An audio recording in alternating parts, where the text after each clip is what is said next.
Jadi nama saya Melianta Mulyawan, saya kuliah di Institut Teknologi Bandung, lulus tahun 2014.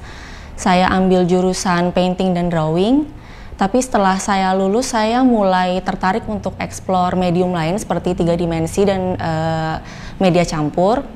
Terus bisa dibilang dari 2015 saya udah mulai explore secara otodidak medium-medium tersebut. Jadi kalau di perkuliahan memang kita kan diajarinnya kalau belajar harus otodidak ya. Jadi sebenarnya nggak ada pakem yang pasti, dan waktu saya lulus kan kita secara umumnya kan kenal 3 dimensi kan resin ya.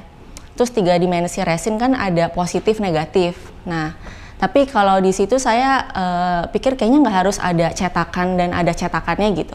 Jadi ya saya explore si resin itu jadi medium flat dan saya lukis di atasnya.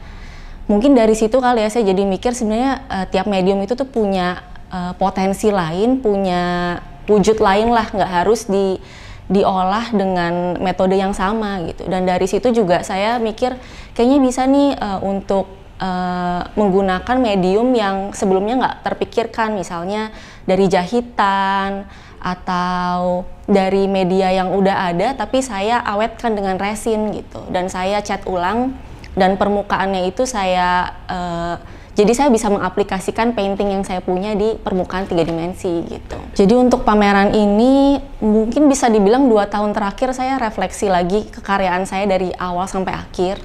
Terus ya 2 tahun terakhir jadi mikir kayaknya pengen deh balik lagi ke masa awal aku berkarya, yaitu pas kecil. Jadi kayak apa ya alasan pengen banget jadi seniman, kenapa pengen berkarya gitu.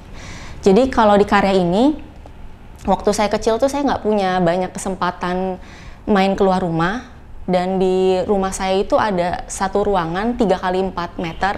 Nah itu tuh ruangan favorit saya karena ruangan itu nggak dipakai, dan saya diizinkan untuk coret di dinding lah sepuasnya sampai penuh. Dan karena saya di rumah terus keseharian saya benda-benda domestik, ya mau nggak mau ya kayak anak-anak kan punya cara bertahan ya dari kebosanan. Nah mungkin jadinya saya membayangkan benda-benda itu tuh bisa bergerak, berinteraksi. Terus retakan atau noda di tembok tuh bisa ada wujud-wujud lain gitu ya. Yang mungkin imajinasi tapi kayak cukup menarik, bisa bermain dengan pikiran, tapi si benda itu sebenarnya nggak ada gitu. Jadi kayak mungkin dari kebiasaannya dari situ kali ya. Dan kebanyakan dulu yang saya bayangkan itu serangga, karena kalau saya coret di dinding dari jauh kelihatannya kan kecil-kecil kayak serangga. Makanya waktu saya kuliah di ITB juga pas saya lihat lukisan Salvador Dali kan kadang ada serangga kecil ngumpul, kayak saya ngerasa familiar dengan itu gitu. Jadi pas yang karya ini kayak saya mau inget kembali kenapa ya saya pengen berkarya gitu, karena ada dorongan membuat sesuatu tapi nggak bisa dijelaskan gitu. Dan menurut saya cocok dengan keadaan sekarang ya, kan kalau sekarang kayaknya kita punya akses informasi luas, saya bisa explore konsep apapun. Tapi justru sekarang tuh menurut saya malah terlalu berisik, terlalu bias, kayak nggak ada hitam, nggak ada putih, kayak selalu ada wilayah abu-abu. Tapi yang paling pasti dari proses berkarya saya ya dorongan untuk membuat gitu, walaupun bentuknya abstrak dan tidak pasti, tapi si prosesnya dan dorongannya pasti gitu. Kan saya di rumah ya, dan kan situasinya domestik. Terus orang tua saya kerjanya itu ada membuka toko bangunan dan bekerja sebagai kontraktor. Dan memang orang tua saya tuh kalau barang tuh nggak cepet dibuang, tapi kayak dijahit dulu lah, dilem dulu gitu. Jadi kayak kalau menurut orang itu seperti barang bekas, tapi menurut saya itu menarik, kayak technical yang ditunjukin, kayak ada cable ties atau ada benang atau paku yang diekspos, itu menurut aku justru menarik gitu. Jadi kayak justru di part-part ini aku nunjukin dari awal aku berkarya tuh sukanya pakai apa sih. Oh ada resinnya dikit, ada akriliknya dikit, ada benangnya dikit, dakronnya, jadi semuanya aku tunjukin tapi dengan tema si waktu aku masih kecil itu gitu. Satu kesatuan, dan dilihatnya juga nggak ada harus dari ujung ke ujung, nggak sih, tapi kayak mungkin kayak waktu aku kecil ngelihat tembok udah penuh coretan, aku bisa ngebayangin dari tiap sudutnya. Nah, aku pengen audiens juga ngerasain hal yang sama. Kalau dulu pernah ngeliat boneka bocor gitu ya, jahitannya, ada dakron, tapi aku ngeliatnya kayak kaget gitu, isinya ada itu. Tapi bagus gitu, jadi kayak menurutku kalau berkarya juga gitu, kadang ada kecelakaan, ada hal yang tidak sesuai dengan prediksi, tapi justru menurutku itu hal yang harus dipertahankan di karya gitu. Jadi mungkin boneka juga salah satu sisi domestik yang aku lihat di rumah saat itu.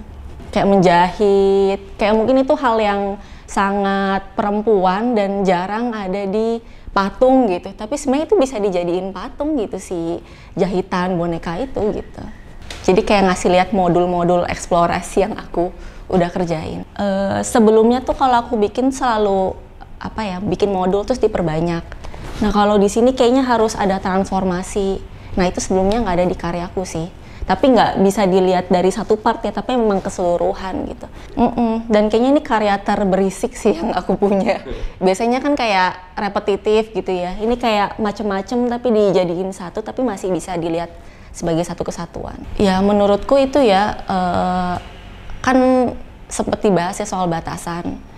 Dan dulu pernah ngebayangin sih, contoh kecil aja, misalnya aku punya studio lebih besar, ya, mungkin aku bisa bikin karya lebih bagus gitu. Tapi akhirnya aku memutuskan untuk punya studio sekecil ini aja gitu. Karena ternyata dari studio kecil ada banyak ide, misalnya ternyata aku bisa bikin karya 3-4 meter tapi bentuknya modular kayak gini gitu. Jadi kayak aku rasa sebagai seniman tuh kita selalu bisa ketemu jawabannya dari batasan itu, dan kalau ada batasan maupun enggak kayaknya ya udah dibiarin aja, tergantung situasi gitu. Dan kalau merujuk ke tema sendiri sih, aku juga pengen menyampaikan sih ke audiens kenapa aku balik ke masa kecil ya, karena sekarang kan udah berisik ya, dalam arti kita bisa akses informasi seluas mungkin, tapi di satu sisi ada yang benar, ada yang salah, ada wilayah abu-abu, dan menurutku tetap sih tiap individu harus kembali lagi ke asalnya, ke diri dia. Makanya aku kembali ke masa kecil gitu, dan aku rasa ya nggak apa-apa kok kalau kita kembali ke posisi ketika kita merasa aman, nyaman gitu. Aku rasa itu sih yang penting di tengah arus informasi yang sekarang udah makin tidak bisa diprediksi. Dan pada pameran Pasca Masa ini saya menampilkan karya dengan judul Mini Beast Inside 3x4 Meter Room.